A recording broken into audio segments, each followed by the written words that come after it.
हर गांव में कोई न कोई ऐसी जगह होती है जहां लोग दिन ढलने के बाद जाने से डरते हैं।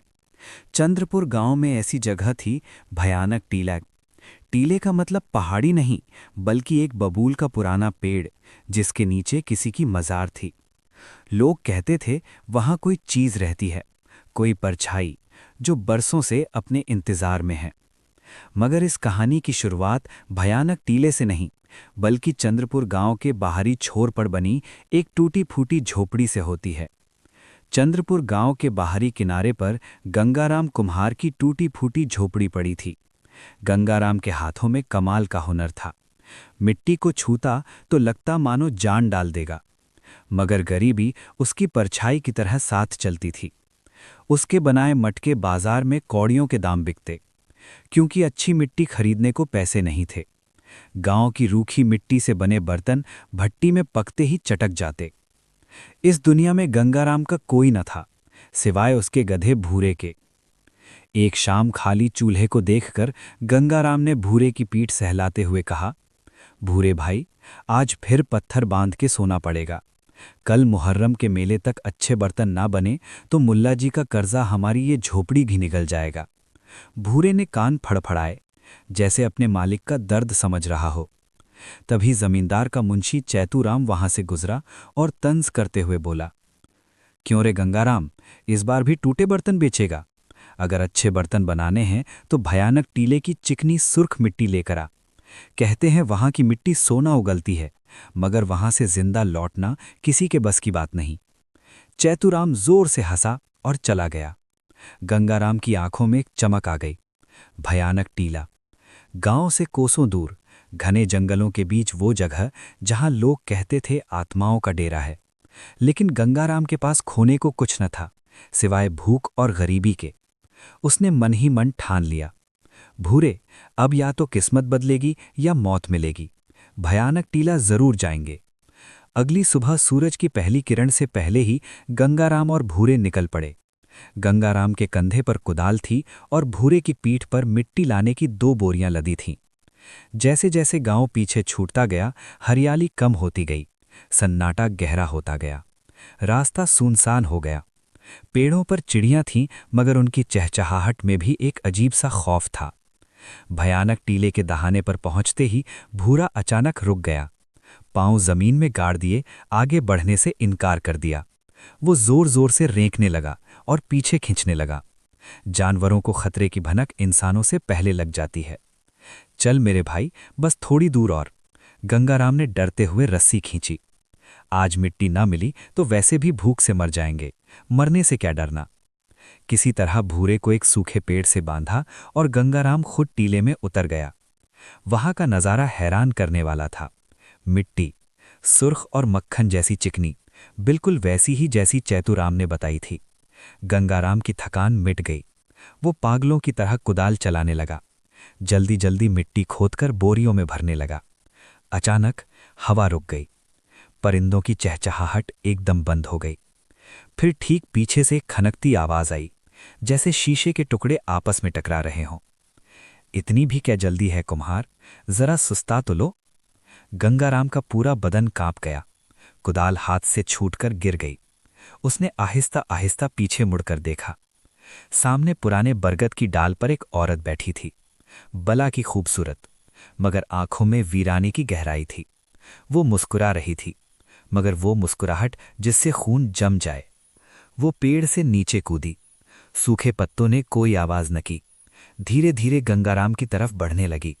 गंगाराम घुटनों के बल गिर पड़ा। हाथ जोड़कर गिड़गिड़ाया, मुझे मत मारो सरकार, मैं तो बस एक गरीब कुम्हार हूं, पेट की आग बुझाने आया था। खाली हाथ वापस चला जाऊंगा।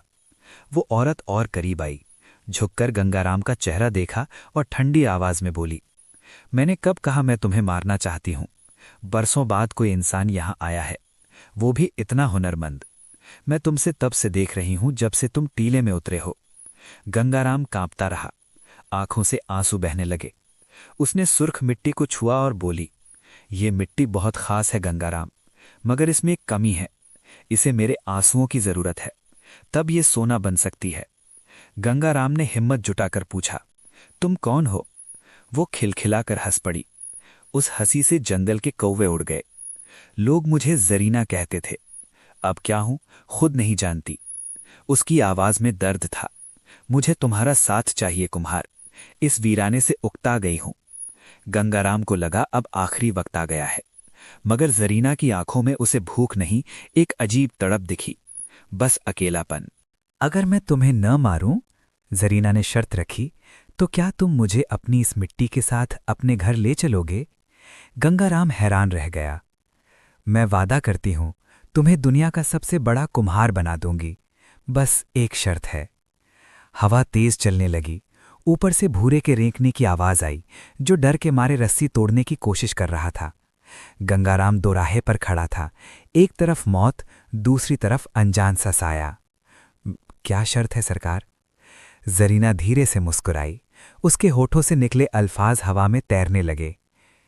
शर्त बहुत सादी है कुम्हार, मैं तुम्हारे साथ चलूंगी, तुम्हारे घर रहूंगी, तुम्हारे हुनर में अपनी ताकत मिलाऊंगी, मगर मुझे तुम्हारे सिवा कोई नहीं देख पाएगा। जिस दिन किसी तीसरे को बताया या किसी ने मुझे देखने की कोशिश की, मैं हमेशा के लिए चली जाऊंगी। और याद रहे, मेरा जाना तुम्हारे लिए अच्छा नहीं होगा। गंगाराम के पास सोचने का वक्त न था। पेट की भूख डर से बड़ी होती है। उसने कांपते हाथ जोड़े और सिर झुका दिया। मुझे मंजूर है सरकार, मेरी टूटी झोपड़ी में आता ही कौन है, किसी को कुछ नहीं बताऊंगा। जरीना ने गहरी सांस ली, जैसे सदियों की थकान उतार रही हो। तो फिर चलो कुम्हार, अब से मेरी किस्मत तुम्हारे चाक से बंध गई। गंगाराम लड़खड़ाते कदमों से ऊपर चढ़ा। भूरे ने उसे देखते ही रस्सी छुड़ाने के लिए पूरी ताकत लगा दी। उसकी आंखों में बेपनाह खौफ था। शांत हो जा भूरे, शांत हो जा। गंगाराम ने थपथपाया, मगर खुद के हाथ ठंडे थे। मिट्टी की बोरियां भूरे की पीठ पर लदीं। जरीना भी बोरियों के ऊपर जा बैठी। भूरे के पांव डगमगा गए, जैसे बोझ कई गुना बढ़ गया हो। हालांकि जरीना का कोई जिस्म न था, मगर उसकी मौजूदगी का भार इस बेजुबान जानवर को महसूस हो रहा था। रात लंबी थी, चांद बादलों में लुका छिपी खेल रहा था। गंगाराम आगे आगे रस्सी थामे चल रहा था, पीछे भूरा और उस पर सवार एक नादीदा हस्ती। पूरे रास्ते जरीना गुनगुनाती रही, ऐसी धुन जो न खुशी की थी न गम की, बस रूह को चीर देने वाली। जब वो गांव पहुंचे तो आधी रात हो चुकी थी। चंद्रपुर सो रहा था। कुत्ते भौंके, मगर जरीना ने एक बार घूर कर देखा तो दुम दबाकर भाग गए। गंगाराम ने झोंपड़ी का बाजू वाला दरवाज़ा खोला। अंदर घौप अंधेरा। एक कोने में टूटा चाक, सूखे बर्तन, फटे कपड़े। गरीबी हर कोने में पसरी थी। टिमटिमाती दिए की पीली रोशनी में झोंपड़ी की बदहाली और भी नुमायां हो गई। गंगाराम को शर्म आई। यही मेरा घर है सरकार, माफ करना, आपके लायक कोई जगह नहीं यहां। जरीना ने दीवारें छुईं, फिर टूटे चाक के पास आकर बोली, महल और झोंपड़ियां इंसानों के लिए होती हैं गंगाराम, मुझे तो बस मिट्टी की खुशबू चाहिए। उसने चाक की तरफ इशारा किया। शुरू करो, देखना है तुम्हारे हाथों में कितना जादू है। गंगाराम थका हुआ था, मगर मजबूर था। वो बाहर गया, भूरे की पीठ से सुर्ख मिट्टी उतारी, उसे पानी से गूंधा। आमतौर पर उसे घंटे लगते, मगर आज जैसे ही पानी डाला, मिट्टी मक्खन की तरह नरम हो गई। गंगाराम चाक पर बैठा, मिट्टी का लोंदा रखा और घुमाया। घर घर की आवाज के साथ चाक घूमने लगा, मगर आज उसके हाथ अपने काबू में ना थे। उसे लगा उसके खुरदुरे हाथों पर किसी के ठंडे मखमली हाथ रखे हैं। जरीना ठीक पीछे बैठी थी, उसके हाथों के साथ मिलकर मिट्टी को शक्ल दे रही थी। महसूस करो गंगाराम, जरीना ने उसके कान में सरगोशी की। आवाज बर्फ जैसी ठंडी थी। मिट्टी को मत रोको, उसे बहने दो। और फिर वो करिश्मा हुआ जो गंगाराम ने कभी ख्वाब में भी न सोचा था। वो सादी सुर्ख मिट्टी चाक पर घूमते घूमते चमकने लगी। गंगाराम सिर्फ शक्ल दे रहा था, मगर नक्काशी खुद ब खुद उभर रही थी। फूल, पत्तियां, बेल बूटे, इतनी बारीक कारीगरी जो सुई की नोक से भी नामुमकिन थी। जब चाक रुका तो सामने एक अजीबोगरीब सुराही तैयार थी। गीली मिट्टी नहीं, जैसे तांबे से ढाली है हो। गंगाराम की आंखें खुली की खुली रह गईं। पसीने में तरबतर, डर से कांपता, मगर एक कारीगर की तरह अपनी तकलीफ देखकर हैरान भी था। ये मैंने बनाई है। उसने अपनी सुर्ख मिट्टी से सनी हथेलियां देखीं। जरीना कोने में खड़ी थी, चेहरे पर इत्मीनान की मुस्कुराहट। ये तो बस शुरुआत है कुम्हार, अब सो जाओ। कल से दुनिया देखेगी कि गंगाराम के हाथ क्या कर सकते हैं। मगर याद रहे, हुनर मेरा है, हाथ तुम्हारे। जिस दिन जुबान फिसली सब खाक हो जाएगा। गंगाराम ने चमकती सुराही देखी, फिर अंधेरे कोने में खड़े साये को। बाहर से भूरे के रेकने की आवाज आई। गंगाराम को एहसास हुआ उसने गरीबी मिटाने के लिए अपना साया एक अनजान ताकत के हाथों गिरवी रख दिया है। अगली सुबह गंगाराम भूरे को लेकर बाजार के सबसे बड़े व्यापारी लालचंद सेठ की दुकान के बाहर जा पहुंचा। भूरे की पीठ पर बंधी बोरी में वही जादुई सुराही थी। गंगाराम का दिल जोर जोर से धड़क रहा था। उसने कांपते हाथों से कंबल हटाया। जैसे ही कंबल उठा, आसपास खड़े लोगों की आंखें चौंधिया गईं। वो सुराही मिट्टी की नहीं लग रही थी, जैसे तांबे और सोने के मिलाप से बनी हो, और उस पर बारीक नक्काशी उसे जीता जागता बना रही थी। लालचंद सेठ, जो अपनी गद्दी पर हुक्का गुड़गुड़ा रहे थे, हुक्का हाथ में लिए वहीं जम गए। अरे वाह, ये क्या चीज है गंगाराम? वो गद्दी से उतरकर नीचे आए, ऐनक ठीक की और सुराही को छूने के लिए हाथ बढ़ाया, मगर ठिठक गए। ये मिट्टी की है या धातु की? 40 साल के कारोबार में ऐसी चमक नहीं देखी। गंगाराम ने पसीना पोंछते हुए झूठ बोला, सरकार, ये मेरे बुजुर्गों का पुराना नुस्खा है, खास मिट्टी और खास आंच का कमाल। सेठ ने सुराही को उंगली से ठोका। टन टन की आवाज आई, जैसे मस्जिद की घंटी बजे। बेमिसाल। बोल गंगाराम, क्या कीमत लेगा? 10 चांदी के सिक्के दे दूं? भीड़ में सरगोशियां होने लगीं।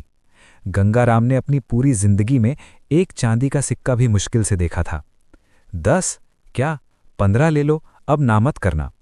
सेठ ने फौरन थैली खोली और खनखनाते 15 सिक्के गंगाराम की हथेली पर रख दिए। सिक्कों का वजन हाथ में भारी था, मगर मन उस राज से भी ज्यादा भारी था जो वो छुपाए फिर रहा था। उस रात के बाद गंगाराम की दुनिया बदल गई। अब हर रात उसकी झोपड़ी में अजीब सा दरबार सजता। बाहर सन्नाटा, अंदर जादू। गंगाराम चाक पर बैठता, जरीना ठीक पीछे, और रात भर बेमिसाल बर्तन तैयार होते। धीरे धीरे टूटी झोपड़ी पक्के मकान में बदलने लगी। छत से बारिश नहीं टपकती थी। सबसे ज्यादा खुश भूरा था, जिसे कभी सूखी घास भी नसीब न होती थी, अब ताजे चने और गुड़ खा रहा था। भूरा मोटा ताज़ा होने लगा था, मगर उसकी आंखों में एक डर हमेशा रहता। वो अक्सर उस कोने की तरफ देखकर कान खड़े कर लेता जहां जरीना बैठती थी। गांव में गंगाराम कुम्हार की तरक्की आग की तरह फैल गई। कोई कहता, कल तक जिसके घर चूल्हा न जलता था आज घी के दिए जला रहा है, जरूर कोई खजाना हाथ लगा है। कोई कहता, नहीं भाई, मैंने सुना है काला इल्म सीख लिया है, रात भर उसके घर से सरगोशियों की आवाजें आती हैं। गंगाराम इन बातों से बेखबर अपनी दुनिया में मगन था, मगर मसला ये था कि वो अनजाने में दिन में भी जरीना से बातें करने लगा था। एक दोपहर गंगाराम आंगन में बैठकर खाना खा रहा था। जरीना सामने नादीदा रूप में बैठी थी।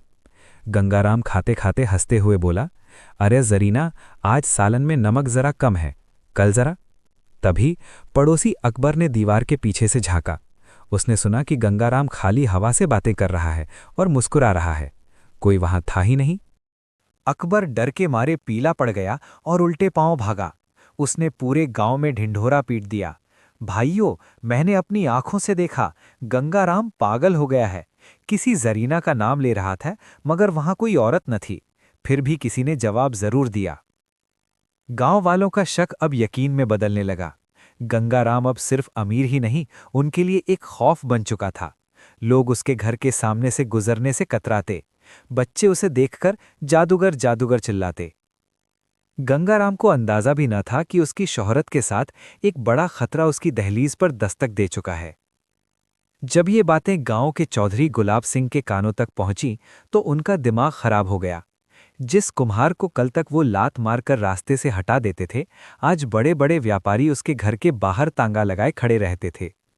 गुलाब सिंह ने हुक्का गुड़गुड़ाते हुए अपने लठैत भैरों से कहा, भैरो, देख रहा है, वो 2 कौड़ी का कुम्हार अब हमसे ऊंची हवेली बनाने की सोच रहा है। सुना है शहर से नवाब साहब खुद उसके हाथ के बर्तन लेने आ रहे हैं। भैरों ने आग में घी डालते हुए कहा, मालिक, बात सिर्फ पैसे की नहीं, लोग कहते हैं ऊपरी हवा का चक्कर है, वरना एक अकेला आदमी रात भर में 100-100 सुराहियां कैसे बना सकता है? वो भी ऐसी नक्काशी वाली जो इंसानी हाथों से नामुमकिन है। गुलाब सिंह की आंखों में एक क्रूर चमक आ गई। ऊपरी हवा, काला इल्म, बस यही मौका है। अगर साबित हो गया कि ये जिन या भूत की मदद लेता है तो गांव वाले खुद इसे पत्थरों से मारकर निकाल देंगे। आज रात हम खुद देखेंगे उसकी झोपड़ी में क्या खिचड़ी पकती है। अमावस की काली रात थी। पूरा गांव गहरी नींद में था, मगर गंगाराम के घर में मध्यम रोशनी जल रही थी। घर के पिछवाड़े घने नीम के पेड़ के पीछे गुलाब सिंह और भैरो दबे पांव जाकर छिप गए। अंदर से घर घर चाक की आवाज आने लगी। गुलाब सिंह ने खिड़की के रास्ते झांका और जो मंजर देखा उसका खून जम गया। चाक के पास गंगाराम बैठा था, मगर मिट्टी को छू नहीं रहा था। चाक खुद ब खुद तेज घूम रहा था। गीली मिट्टी हवा में उठ रही थी और नादीदा उंगलियां उसे शक्ल दे रही थीं। देखते ही देखते मिट्टी का बेजान लौंदा खूबसूरत सुराही में बदल गया। गंगाराम हवा में देखकर मुस्कुरा रहा था। जरीना, अब तुम थक गई होगी, जरा आराम कर लो। भैरों के पांव एक सूखे पत्ते पर पड़े। चट की आवाज हुई। अंदर सन्नाटा छा गया। चाक भी रुक गया। कौन है वहां? गंगाराम चिल्लाया। गुलाब सिंह और भैरव उल्टे पांव भागे। वो समझ गए थे मामला इंसान का नहीं। गुलाब सिंह के चेहरे पर पसीना था, मगर होठों पर ठहाका लगाने वाली मुस्कुराहट। अब नहीं बचेगा गंगाराम, अब नहीं बचेगा। अगली सुबह गंगाराम अभी सोकर उठा भी न था कि दरवाजे पर भारी लाठियां बजने लगी। बाहर निकल पाखंडी, बाहर निकल जादूगर, भीड़ चिल्ला रही थी। गंगाराम घबराकर बाहर आया। भूरा रस्सियां तोड़ने की कोशिश कर रहा था और जोर जोर से रैंक रहा था। उसे शायद आने वाली मुसीबत का अंदाजा हो गया था। गांव के सरपंच मंगल सिंह और गुलाब सिंह भीड़ के साथ सामने खड़े थे। पीछे पूरा गांव, बच्चे, औरतें, बूढ़े, सबके हाथों में पत्थर या डंडे थे। वही लोग जो कल तक गंगाराम की तारीफ करते थे, आज नफरत से देख रहे थे। गुलाब सिंह ने आगे बढ़कर गरजते हुए कहा, पंचों, ये कुम्हार नहीं, तांत्रिक बन चुका है। अदृश्य ताकतों का इस्तेमाल करता है। मैंने और भैरू ने अपनी आंखों से देखा, उसके घर में हवा में बर्तन बनते हैं। भीड़ में शोर मच गया। मारो इसे, इसने चुड़ैल पाल रखी है। सरपंच ने हाथ उठाकर सबको खामोश किया। फिर गंगाराम की आंखों में आंखें डालकर बोले, गंगाराम, सच सच बता दे, तेरी इस तरक्की का राज क्या है? क्या गुलाब सिंह जो कह रहा है वो सच है? अगर झूठ बोला तो तुझे और तेरे इस जानवर को अभी इस गांव से बाहर निकाल दिया जाएगा। गंगाराम की रूह काम गई, पसीने में शराबोर। उसे जरीना का वादा याद था, जिस दिन किसी को बताया मैं चली जाऊंगी। उसने लड़खड़ाते हुए कहा, नहीं मालिक, ये सब मेरी मेहनत है, मैंने कोई जादू नहीं किया। गुलाब सिंह ने आगे बढ़कर गंगाराम का कुर्ता पकड़ लिया। अकेली मेहनत से मिट्टी हवा में नाचती है। अगर सच न उगला तो अभी इस झोपड़ी में आग लगा दी जाएगी। भूरा एक जलती मशाल लेकर घर की तरफ बढ़ने लगा। भूरा पागलों की तरह उछलने लगा, जैसे गंगाराम को कुछ बताना चाहता हो। गंगाराम ने अपने घर की तरफ देखा, सालों की मेहनत, फिर उस नादीदा कोने की तरफ महसूस किया, जहां शायद जरीना खड़ी सब देख रही थी। सरपंच ने कहा, गंगाराम, ये आखिरी मौका है, या सच बोल दे या आज तेरा अंत यकीनी है। भीड़ का शोर बढ़ता जा रहा था। मशाल की आंच चेहरे तक आ रही थी। डर ने सब्र का बंधन तोड़ दिया। गंगाराम घुटनों के बल गिर पड़ा और रोते हुए चिल्लाया, रुक जाओ, मत जलाओ मेरा घर, मैं सब बताता हूं। हवा थम गई, सन्नाटा छा गया। हां, मैं ये बर्तन अकेले नहीं बनाता, एक ताकत है, एक औरत है जो मेरी मदद करती है। जैसे ही ये अल्फाज गंगाराम के मुंह से निकले, जलती मशाल की लौ बुझ गई। एक बर्फीली आंधी चली, धूल और सूखे पत्ते गोल गोल घूमने लगे। भीड़ में भगदड़ मच गई। ये क्या हो रहा है? गुलाब सिंह कांपते हुए बोला। तभी जरीना की आवाज आई। उस आवाज में डर नहीं, टूटे दिल की खनक थी। गंगाराम, तुमने ये क्या कर दिया? मैंने सिर्फ एक वादा मांगा था। क्या मिट्टी का ये घर मुझसे ज्यादा कीमती था? गंगाराम रोते हुए हवा में हाथ बढ़ाने लगा, मगर छू न सका। मुझे माफ कर दो सरकार, मैं डर गया था, मैं बुज़दिल हूं, मगर मुझे छोड़कर मत जाओ। जरीना ने एक कड़वी मुस्कुराहट के साथ कहा, इंसान की फितरत है डरना गंगाराम। मैं अपनी दुनिया छोड़कर तुम्हारी दुनिया में आई थी, क्योंकि मुझे तुम्हारे हुनर से मोहब्बत थी, मगर हम दोनों की दुनिया एक नहीं हो सकती। आज तुमने वो पर्दा गिरा दिया जो हमारे बीच था। मेरा वक्त हो गया है गंगाराम। अब मैं यहाँ नहीं रुक सकती। नहीं जरीना, तुम चली गई तो मैं फिर वही बेकार कुम्हार बन जाऊंगा। जरीना ने झुककर अपने दोनों हाथ गंगाराम के कांपते हाथों पर रखे। इस बार ठंडक नहीं, एक अजीब सी तवानाई महसूस हुई। मैं जा रही हूं, मगर अपना हुनर तुम्हारे हाथों में छोड़कर जा रही हूं। अब तुम्हें मेरी जरूरत नहीं पड़ेगी। जब भी मिट्टी को छुओगे, मेरी याद तुम्हारे साथ रहेगी। उसने गंगाराम की पेशानी को छुआ और कहा, खुदा हाफिज कुम्हार। और फिर वो गायब हो गई। भीड़ कब की भाग चुकी थी। गंगाराम घंटों उसी जगह बैठा रहा, खाली हवा में ताकता हुआ। कई दिन बाद भारी मन से उसने चाक पर मिट्टी रखी। सोचा अब कुछ न बनेगा, मगर जैसे ही हाथ चले, करिश्मा हो गया। जरीना वहां न थी, मगर गंगाराम की उंगलियां खुद ब खुद चल रही थीं। वही सुराही, वही चमक, वही बारीक नक्काशी। जरीना अपना वादा निभा गई, उसे दुनिया का बेहतरीन कारीगर बना गई। साल गुजरते गए। गंगाराम अब बूढ़ा हो चुका था, मुल्क का सबसे मशहूर और अमीर कारीगर। नवाब और अमीर उसके बर्तनों के लिए मुंह मांगी कीमत देते थे। उसके पास बड़ी हवेली थी, दर्जनों नौकर थे, मगर गांव वाले कहते थे गंगाराम अब भी पागल है। चांदनी रातों में वो अक्सर हवेली छोड़कर उसी भयानक टीले की तरफ निकल जाता। उस पुराने पेड़ के नीचे घंटों बैठता, हवा से बातें करता, मिट्टी के छोटे छोटे खिलौने बनाता और उन्हें पेड़ की जड़ों में छोड़ आता। वो अमीर था, हुनरमंद था, मगर उसकी आंखों में आज भी वही वीरानी थी जो उसने पहली बार जरीना की आंखों में देखी थी। उसने दुनिया जीत ली थी, मगर अपना साया खो दिया था। क्योंकि कभी कभी इंसान को एहसास होता है, सब कुछ पाने के बाद भी कुछ चीज़ें ऐसी होती हैं जो सिर्फ खोने के लिए ही मिलती हैं, और उनके खोने का दर्द उन्हें पाने की खुशी से कहीं ज़्यादा गहरा होता है।